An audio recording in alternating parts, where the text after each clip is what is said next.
Halo semuanya, selamat datang di channel 100 Alur Cerita. Pada kesempatan kali ini, kita akan membahas Deus 666 Part 4. Buat kalian yang belum nonton part sebelumnya, bisa langsung cek ke playlist yang telah saya buat atau cek di deskripsi.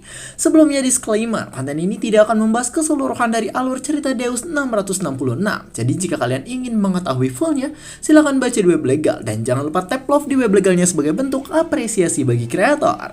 Dan tanpa basa-basi lagi, mari kita langsung ke alur ceritanya. Cerita dimulai dengan Yulgum yang menatap tajam, dan ia berkata bahwa dirinya meminta Deus untuk memburu para naga. Deus pun mengiyakannya. Terlihat dengan wajah aneh bangsatnya, Deus pun bertanya lagi tentang apakah benar sekarang sang dewa naga sedang menyuruh dirinya untuk memburu para naga.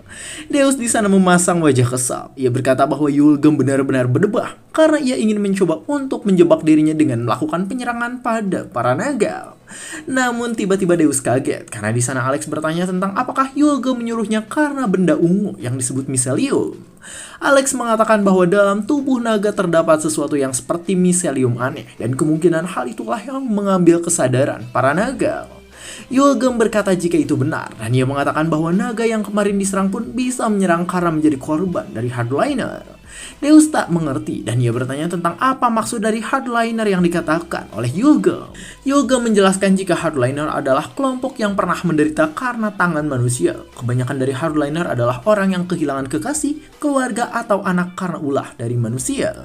Yulgum mengatakan bahwa beberapa naga mengalami hal tersebut, tapi mereka harus netral sehingga tak bisa melakukan balas dendam. Tapi pada akhirnya para naga pun terbutakan oleh amarah, dan hal itu membuat para naga kehilangan akal sehatnya. Para naga yang termakan amarah mulai menjadi gila, dan bahkan dalam tubuh mereka juga terdapat miselium yang membuatnya semakin aneh. Para hardliner ini ada yang merupakan pihak naga maupun manusia, dan mereka mencoba untuk membuat peperangan antara naga dan manusia mulai terjadi lagi. Yulgum pun mengatakan agar Deus menangkap para naga yang terkena miselium. Yulgum mengatakan bahwa beberapa naga tidak bersalah, dan ia berharap Deus bisa menangkapnya agar mereka tidak tewas dengan mengenaskan kara ulah dari para hardliner.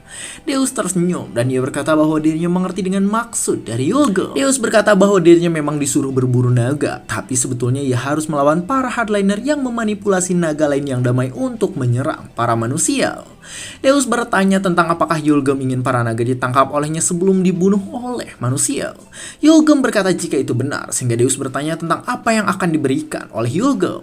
Deus tersenyum senang dan ia berkata bahwa layanan miliknya harus ada biaya dan Yulgum harus membayar dengan benar. Yulgum pun sedikit ketakutan dan ia bertanya tentang apa yang diinginkan oleh Deus sebagai bayarannya. Deus mengarahkan tangannya pada Yulgum dan ia berkata bahwa dirinya ingin 5 sisik naga. Deus berkata bahwa dari zaman kuno dikatakan jika senjata terkuat dibuat dari naga. Jadi karena hal itu ia akan meminta 5 sisik naga setelah mengalahkan 1 ekor naga. Yulgum hanya bisa terdiam karena bahkan Deus juga meminta armor yang setara dengan 1000 emas yang diperkuat dengan nafas naga.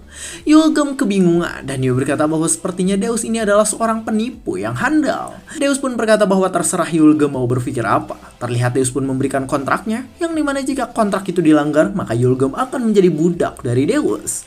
Deus tersenyum lalu ia berkata jika Yulgum menyebutkan namanya maka kontrak akan terjadi dan Yulgum akan mempertaruhkan jiwanya karena berkontrak dengan Raja Iblis.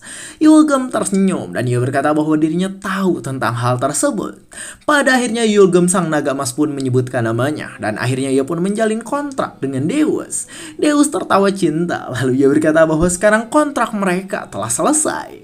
Deus langsung pergi bersama Alex. Ia berkata agar Yulgum membuka pintunya karena misi tersebut akan diselesaikan dalam beberapa hari. Namun tiba-tiba Deus pun bingung karena di sana Yulgum memanggilnya dengan kencang.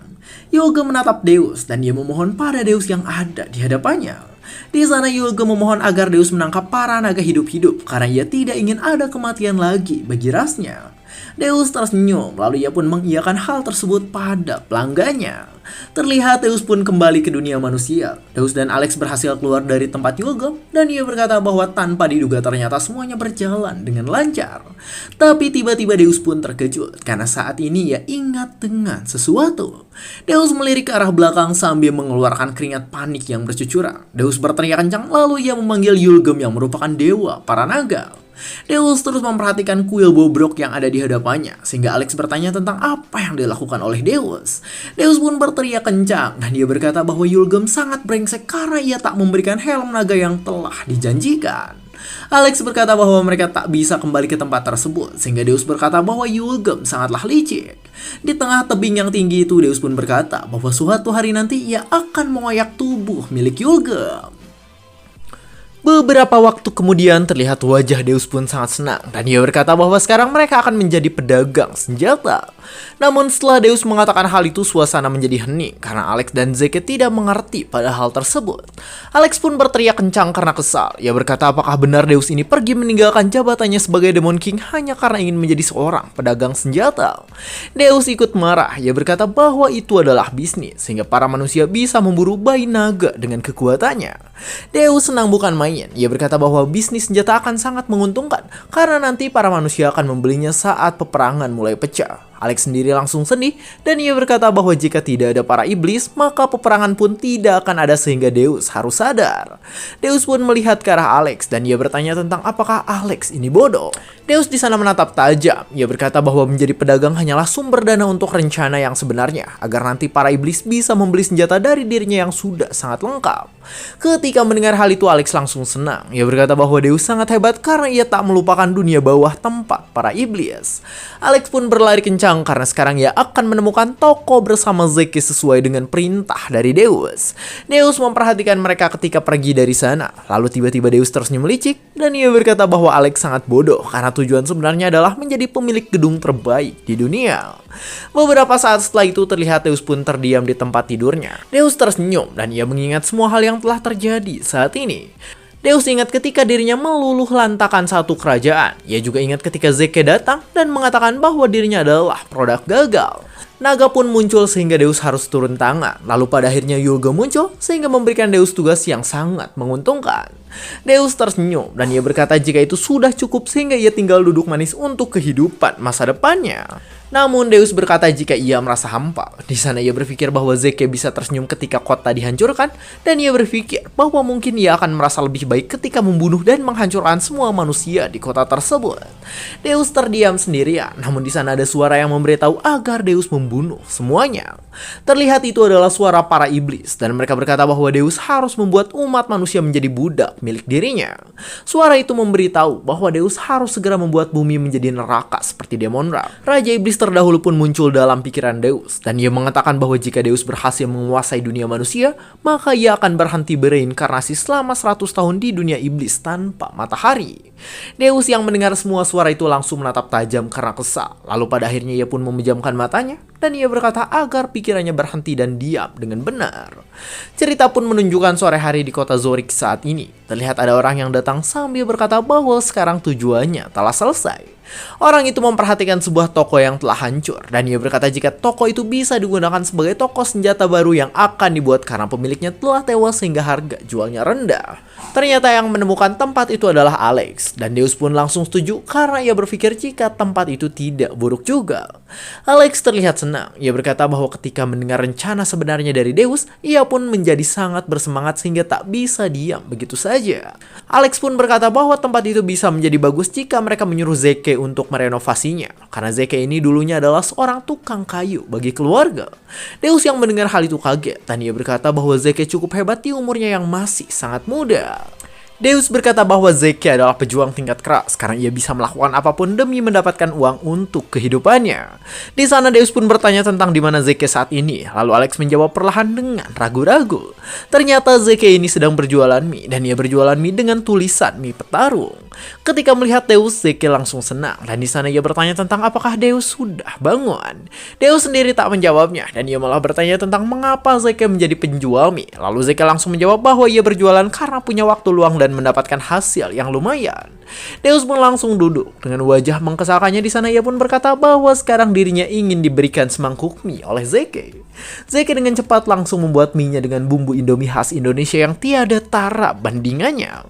Mie dengan resep Indomie dari nenek moyang pun selesai dan langsung dihidangkan pada Deus yang ada di hadapannya. Deus langsung nyelar bukan main dan ia bertanya tentang apakah benar jika itu adalah makanan yang disebut mie. Deus pun mulai menyeruput mie tersebut dan ia menelan mie itu dengan sangat sempurna. Wajah Deus langsung memerah dan ia berkata jika itu sangatlah lezat dan bergizi. Alex yang melihat Deus merasakan kenikmatan pun langsung mencoba mie tersebut dan ia melakukannya dengan cepat. Alex terkejut bukan main, lalu ia berkata jika itu sangatlah enak dan terasa seperti Indomie yang selalu dimakan oleh admin 100 alur cerita. Deus dan Alex langsung menunjuk Zeke dan mereka berkata bahwa Zeke bisa melupakan menjadi pahlawan dan fokus saja berjualan mie. Zeke sendiri langsung tersenyum dan ia merasa sangat senang dengan keadaan yang terjadi saat ini. Deus di sana malah bingung karena Zeke berkata jika ia berterima kasih pada dirinya. Zeke tersenyum dan ia berkata bahwa berkat Deus dirinya bisa membelikan adik-adiknya seragam sekolah agar bisa belajar dengan baik di sekolah petarung. Deus yang mendengar kata sekolah petarung pun bingung karena ia tidak mengerti dengan hal tersebut. Zeke berkata bahwa ia menyekolahkan kedua adiknya di sekolah petarung dan ia berharap jika nanti mereka berdua bisa menjadi petarung sungguhan dengan kekuatannya. Saat mereka sedang mengobrol, tiba-tiba mereka pun terkejut karena ada orang yang berteriak dengan cukup kencang. Orang yang berteriak adalah bangsawan dan mereka berkata bahwa tempat itu sangat kotor karena bahkan ada lalat di makanannya. Zeke pun berteriak dan ia berkata bahwa di sekitar sana tidak ada lalat, jadi hal itu tak mungkin bisa terjadi. Tiba-tiba Zeke pun kaget karena di sana ia dilempar oleh mie panas yang tadi dimakan oleh bangsawan tersebut. Deus yang melihat hal itu merasa kesal karena bahkan bajunya terkena lemparan mie oleh si bangsawan. Bangsawan itu marah, ia berkata bahwa dirinya tak berbohong dan bahkan jika ayahnya tahu tentang hal tersebut, maka toko itu bisa langsung tutup dengan mudah. Namun si bangsawan pun kaget ketika ia melihat Zeke yang tadi telah ia lempari mie. Sambil melihat Zeke di sana ia pun berkata bahwa Zeke ini adalah orang dari keluarga Holy Beach yang dulunya sangat hebat. Bangsawan itu pun menertawakannya dan ia berkata bahwa sejak kapan seorang pahlawan menjadi koki seperti itu.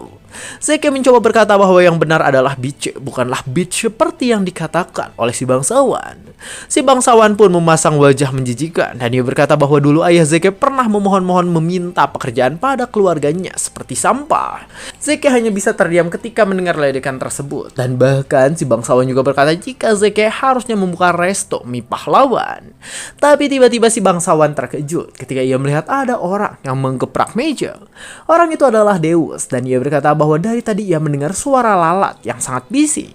Si bangsawan kesal ketika mendengar hal tersebut dan ia berkata bahwa sepertinya Deus ini ingin mati karena menyebutnya sebagai lalat. Deus sendiri malah menatap tajam dan di sana ia mengarahkan tangannya ke arah depan. Si bangsawan dan istrinya bingung karena mereka tidak mengerti dengan apa yang akan dilakukan oleh Deus saat ini. Deus pun langsung menggenggam lengannya dan ia berkata bahwa sekarang adalah waktu untuk membunuh lalat. Si bangsawan pun langsung ringsek dan penghek sehingga membuat Zeke terkejut bukan main karena hal tersebut. Istri si bangsawan tadi langsung berteriak ketakutan karena ia merasa kaget dengan keadaan yang baru saja terjadi di hadapannya. Sambil menangis kejar di sana ia pun berlari dan ia berkata bahwa sekarang dirinya meminta pertolongan. Deus sendiri langsung mengeluarkan kekuatannya dan ia berkata bahwa sepertinya sekarang ada satu orang yang ingin kabur. Deus pun menyerap wanita itu karena ternyata tadi dirinya menggunakan kekuatan seperti black hole yang bisa menyerap segalanya. Deus menghilangkan wanita itu seluruhnya. Terlihat dengan tatapan santuy Deus berkata bahwa orang yang tidak menghargai pahlawan yang berjuang layak mati karena tidak pantas untuk menikmati bumi yang sekarang mereka pijak.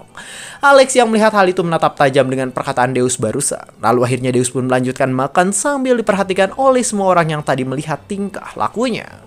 Saat Deus sedang makan, tiba-tiba ada kertas yang jatuh di hadapannya. Kertas itu ditulis oleh Yulgem, dan Yulgem berkata bahwa sekarang naga telah muncul di kastil, sehingga mereka harus segera bergerak. Deus langsung menyimpan sumpitnya. Sambil tersenyum di sana ia berkata agar Zeke menutup restorannya, karena sekarang mereka punya misi pertama untuk pelanggan VIP agar mereka bisa panen uang. Di malam harinya terlihat mereka pun langsung bergerak menggunakan kereta kuda. Deus duduk di belakang dengan santuy, sedangkan Zeke sudah bersiap dengan kostumnya untuk membantai para naga. Alex sendiri saat ini sedikit kaget karena sekarang ia melihat Zeke yang bergetar ketakutan. Zeke memperhatikan Deus dengan wajah yang serius, lalu sambil memperhatikan Deus yang sedang menggali emas, di sana ia pun berkata bahwa dirinya menjadi percaya diri setelah melihat Deus saat ini.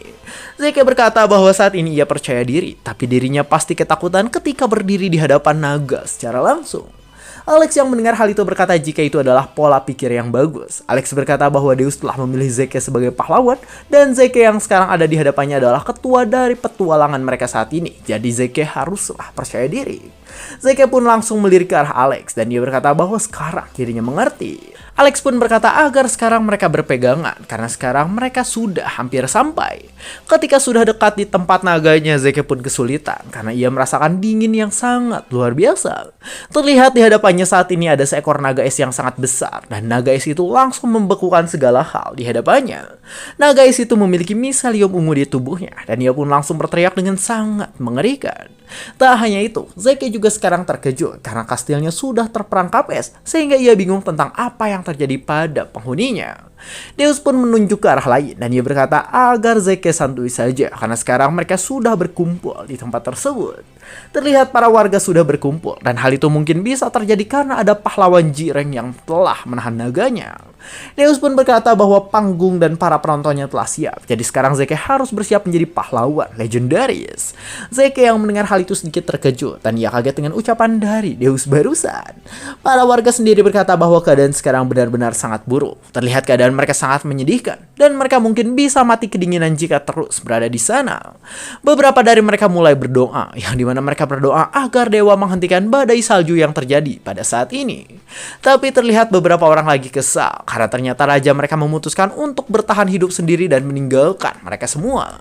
Terlihat sang raja menggunakan kekuatan barir milik bawahannya, yang dimana tempat itu menjadi cukup panas. Sang raja bahkan kepanasan. Ia berkata bahwa para pahlawan harus segera kembali ke kastil dan mengalahkan naga yang menyerang.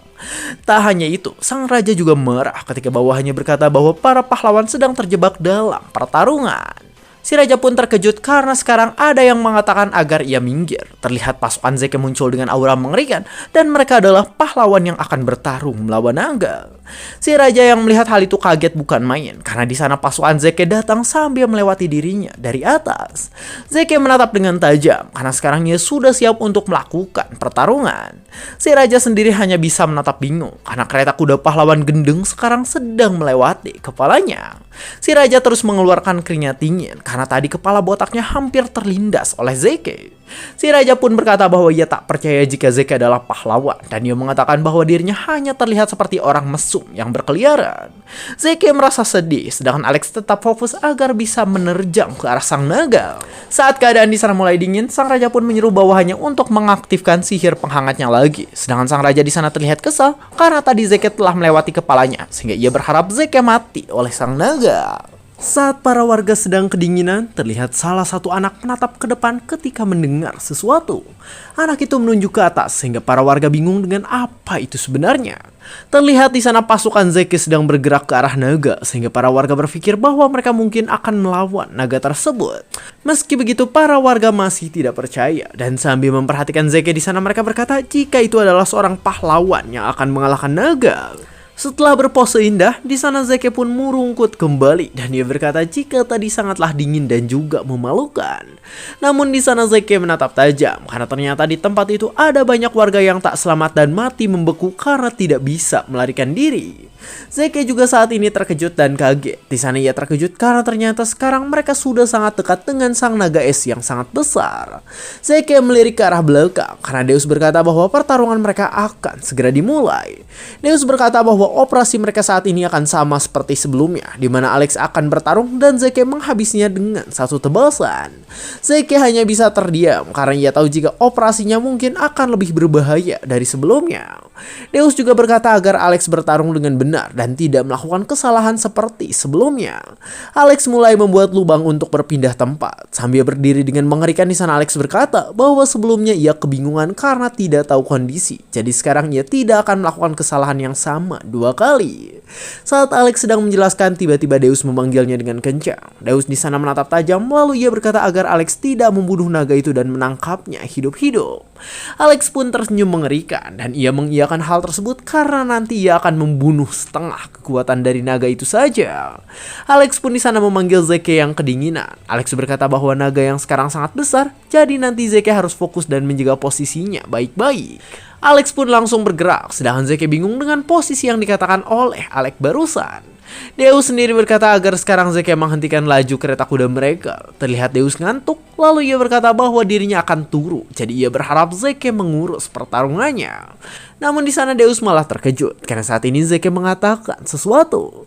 Di hadapan naga besar yang mengerikan, Zeke hanya bisa ketakutan, dan ia harap Deus ikut karena dirinya saat ini sangatlah panik, luar biasa.